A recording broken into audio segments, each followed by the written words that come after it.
Sir वामपंथ का एक और क्या कहूँ जुमला कह लेते हैं कि लेफ्टिस्ट आइडियाज जो हैं वो बराबरी और समानता के लिए होते हैं। आप शायद पहले लेखक थे, मतलब मेरे उसमें तो, और पहले भी और होंगे, आपने ऑब्वियसली उन्हें पढ़ा होगा। आप पहले लेखक थे जो सीधे क्लासिफाई कर रहे हैं कि ये एक विशैला विचारधारा है, विशैली विचारधारा है, ये किसी समानता के लिए नहीं खड़ी है।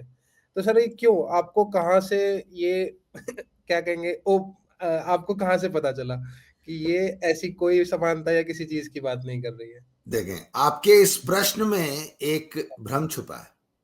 हाँ जी। आप समानता को एक डिजायरेबल कैरेक्टरिस्टिक मानते हैं। आप हम्म। मानते हैं कि समाज में समानता होनी चाहिए।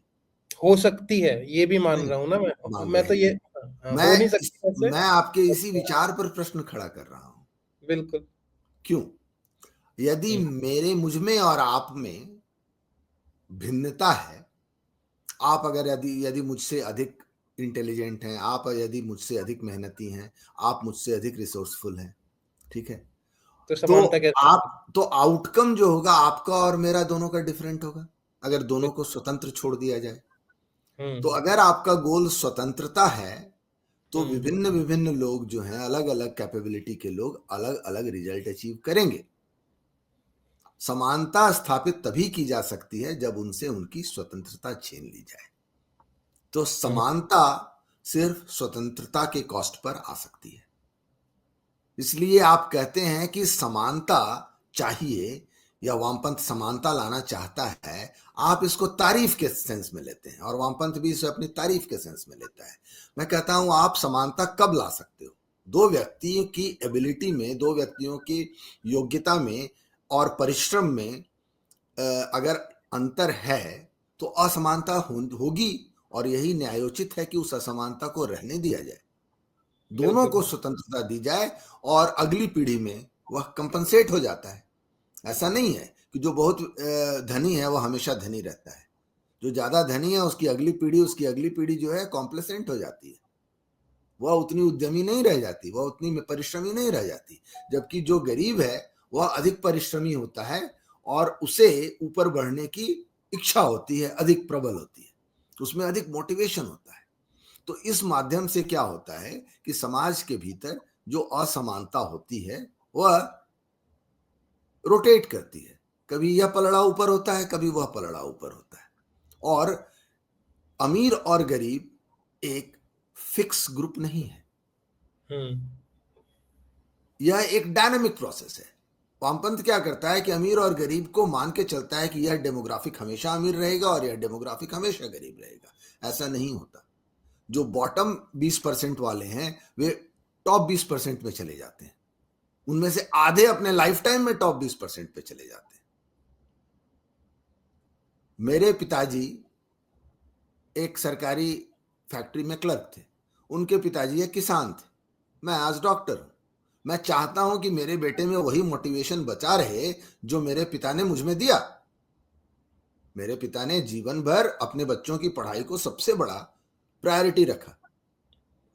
वे कभी जिंदगी में साइकिल से ऊपर नहीं चले, उनके पास मोटरसाइकिल तक नहीं थी, स्कूटर तक नहीं था। उन्होंने कभी अपने जीवन में जूता नहीं पहना, हमेशा चमड़े की चप्पल पहने रहे, और उनके पास कभी दो जोड़ी फुटवियर नहीं था। मेरे पिताजी ने जीवन में कभी दो जोड़ी फुटवियर नहीं रखा। दूसरी जोड़ी का क्या करना है, एक ही पहनना है, एक ही पहनते हैं जी। अपने पूरे जीवन काल में। तो लेकिन उन्होंने अपने बच्चों को मोटिवेट किया। मैं चाहता हूं कि मैं अपने बच्चों को वो मोटिवेशन दूं, उतना मोटिवेशन दूं जितना मेरे पिता ने मुझे दिया। लेकिन क्या होता है कि जैसे जैसे संपन्नता आती है मोटिवेशन कम होती जाती है, और राइट। दूसरी ओर जो उस स्थिति में है जिस स्थिति में मेरे पिता थे उसके बच्चे अधिक मोटिवेटेड होते हैं। तो यह सर्किल चलता रहता है। वामपंथ जो है इसे, चूंकि उसकी मस्तिष्क में यह भ्रम है कि संपदा सीमित है और नई संपदा का सृजन नहीं होता, एक स्टैटिक वर्ल्ड का कंसेप्ट है कि दुनिया ऐसी ही है। दुनिया एक डायनामिक वर्ल्ड है, इसका कंसेप्ट वामपंथ के पास नहीं होता। तो वे मान के चलते हैं कि धनी हमेशा धनी रहता है, गरीब हमेशा गरीब रहता है, और इन दोनों के बीच में कन्फ्लिक्ट ही इसको रिजॉल्व करने का तरीका है। जबकि अल्टरनेटिव एक्सप्लेनेशन क्या है? यदि आप लोगों को स्वतंत्रता देते हैं तो वे अपनी अपनी क्षमता, योग्यता और मोटिवेशन, श्रम के अनुरूप ऊपर परिणाम बढ़े। पाते हैं और ऊपर नीचे होते रहते हैं। जब जिसका मोटिवेशन अधिक होता है वह अधिक अचीव करता है। तो स्वतंत्रता जो है वह होनी चाहिए, उससे व्यक्ति अपनी योग्यता और अपने परिश्रम के अनुरूप परिणाम ले आएगा।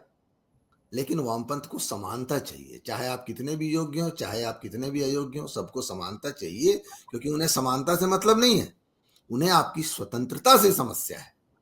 वे आपके ऊपर नियंत्रण चाहते हैं, इसलिए वे समानता को स्वतंत्रता के एंटीडोट के रूप में लाते हैं कि आप स्वतंत्र हैं, उन्हें इससे समस्या है।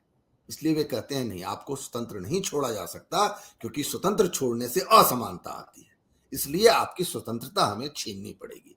यही वामपंथ का मूल उद्देश्य है। वामपंथ का गोल आपसे आपकी स्वतंत्रता छीनना है और उसका बहाना समानता है।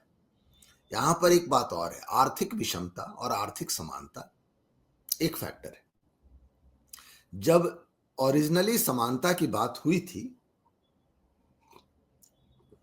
और इसे एक पॉजिटिव कैरेक्टरिस्टिक के रूप में प्रस्तुत किया गया था, जो कि यह है, वह था लॉ के सामने, कानून के सामने समानता, न्याय की समानता। न्याय की समानता।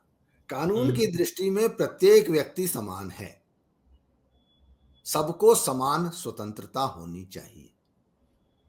यह तो उद्देश्य, इन्होंने आर्थिक में पिवट कर दिया उसे, ऐसा कुछ। यह उद्देश्य था। इसे हाँ। उन्होंने हर जगह लगा दिया कि हर चीज की समानता होनी चाहिए, सबकी लंबाई 5 फीट 8 इंच होनी चाहिए, जो 5 फीट 12 इंच का है, जो 6 फीट का है उसको 6 इंच छोटा कर दो। अच्छा, आर्थिक समानता तो सर आ भी नहीं सकती ना, मतलब एक इम्पॉसिबल कॉन्सेप्ट है। आज आपने नहीं, अमीर को गरीब बना दिया तो कल को वो गरीब होके अमीर अगर को। आर्थिक समानता लाना चाहते हो हाँ, तो यह डिजायरेबल नहीं है, बिल्कुल। क्योंकि आर्थिक असमानता ही किसी का मोटिवेशन है।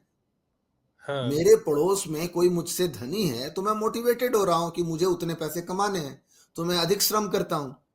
जब मुझे पता है कि कुछ भी करो, ले देकर टकेसेरबाजी, टकेसेर खाजा ही रहने वाले है, रहना है, तो मैं क्यों परिश्रम करूंगा।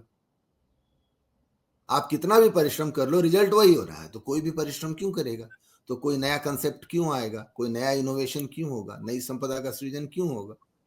तो आर्थिक असमानता जो है वह मोटिवेटिंग फैक्टर है। इकोनॉमी का हाँ। इंजन है, ईंधन है। आप उसे फ्यूल लाइन काट देना चाहते हो क्योंकि आपको कंट्रोल चाहिए। तो मूल उद्देश्य जो है आर्थिक समानता है भी नहीं। आर्थिक समानता आ नहीं सकती से बड़ा प्रश्न है आर्थिक समानता आनी नहीं चाहिए, क्योंकि यह अन्यायपूर्ण होगा। जो व्यक्ति अधिक उद्यमी है वह अधिक डिजर्व करता है।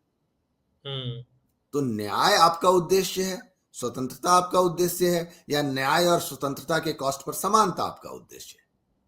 वामपंथ का उद्देश्य समानता नहीं है। वामपंथ का उद्देश्य आपकी स्वतंत्रता का हनन है, आपके ऊपर नियंत्रण है, क्योंकि वामपंथ जो है कि करेंसी जो है वह है पावर।